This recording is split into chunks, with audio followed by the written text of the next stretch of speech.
Hello, everyone, and welcome back to EverBlock Tech.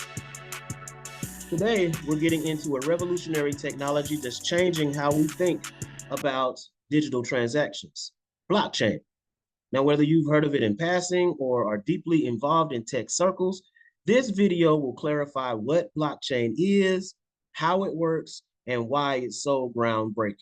So let's get started. So what is blockchain? Blockchain is a transaction record database that is distributed, validated, and maintained around the world by a network of computers. So instead of a single central authority, such as a bank, a large community oversees the records in blockchain, and no individual person has control over these records. Blockchain is based on decentralized technologies, and this functions as a peer-to-peer network. And blockchain can be defined as a peer-to-peer decentralized distributed ledger that records transactions efficiently and in a verifiable and robust fashion. So some real life examples would be records of sale and purchase of raw material, bank account statements, or some Excel sheets tracking hospital equipment, right? So imagine a traditional book-based ledger. Now think of blockchain as the book, right? The entire blockchain is the book. So in this digital version, the book is the entire blockchain. The pages are blocks in the blockchain, right? And entries on a page are transactions recorded in these blocks, all right? So you see here, each page refers to a block connected to the previous page through a page number. It is easy to detect if a page or block has been removed or deleted, and it's easy to arrange the pages and blocks and identify suspicious activity because of the page number. It is impossible to tamper a previous entry in the ledger without someone noticing it, as the pages and blocks are built tightly on top of each other, okay? Now, each block is connected to the one before it, similar to how pages are numbered in a book. This makes it easy to detect if the block has been altered or removed, ensuring that all records are secure and intact, okay? So unlike a centralized system, such as a bank here, right? Blockchain is maintained by a network of computers around the world, and the network operates on a peer-to-peer basis, making it decentralized.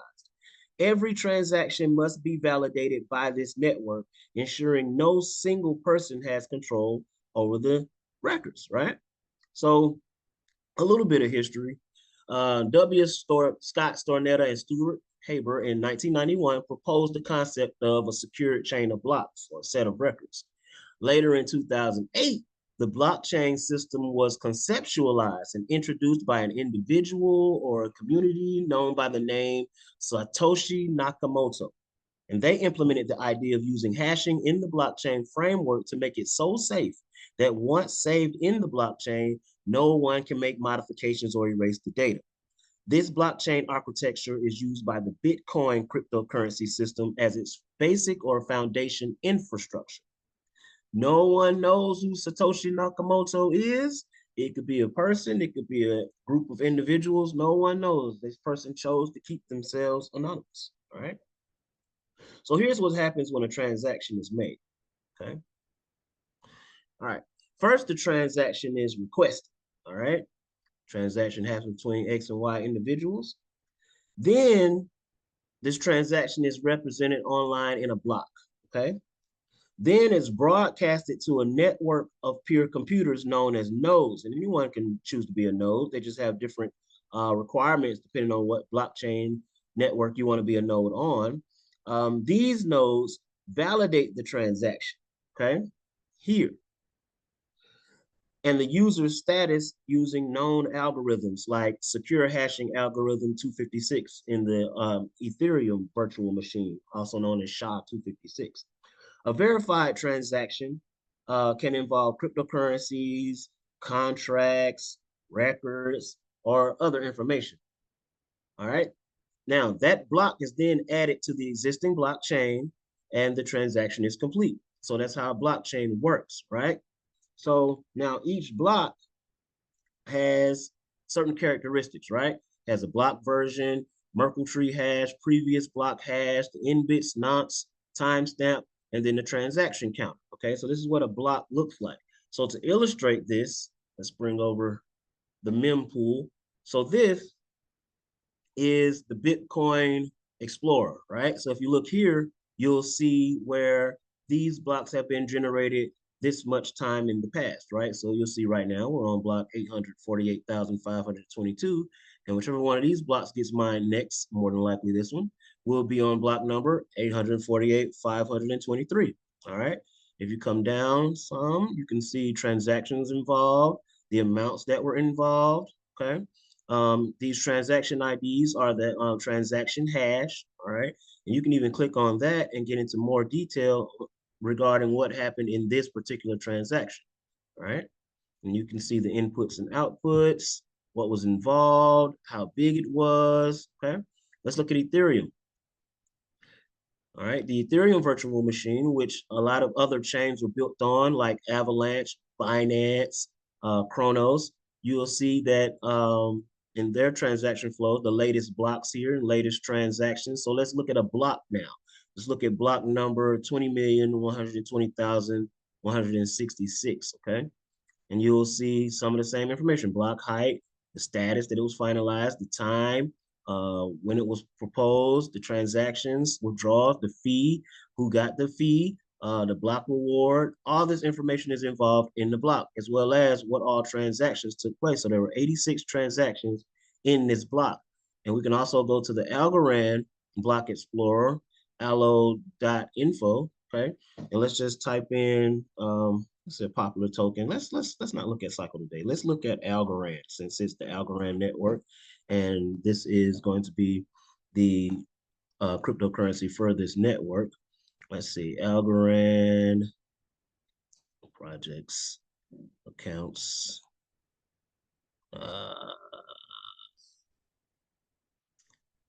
This isn't what I want. Tokens. Here we go. Algorand token. All right. You can see here, you can see an overview of the token itself, the holders, also transactions. So let's look at transactions. And you can see, here we go.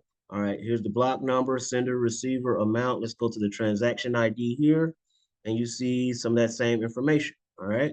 So basically, that's what a blockchain is. It's a historical record of transactions that took place in a chain, right? So you'll see some of that same information here. So on a blockchain, this is the first block of that chain, and all the information from this block, which is really nothing, goes into this next block, all right? And then all this information goes into the next block. Then all this information goes into the next block, right? So that we get a chain of blocks with all of the information in them.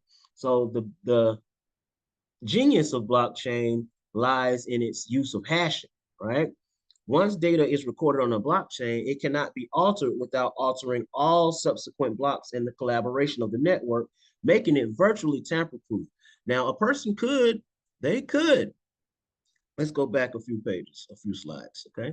A person could, let's say this person here, let's say she wanted to put in some fraudulent transactions into the network to try for whatever benefit she was going to get out of it. Well, then that has to be validated on everyone's ledger, right? So once these other validators reject her transaction because it doesn't line up with all the other hashing, then her chain starts to move further and further and further away from everyone else's record, which means that she'll eventually be kicked out as a node because she will be the only one with the fraudulent chain. And that maintains the integrity of the blockchain, okay? So that's basically how blockchain works. There are blocks connected together by a chain of hashing algorithms. And like I said, SHA-256 is just one hashing algorithm. It stands for secure hash algorithm, okay? 256.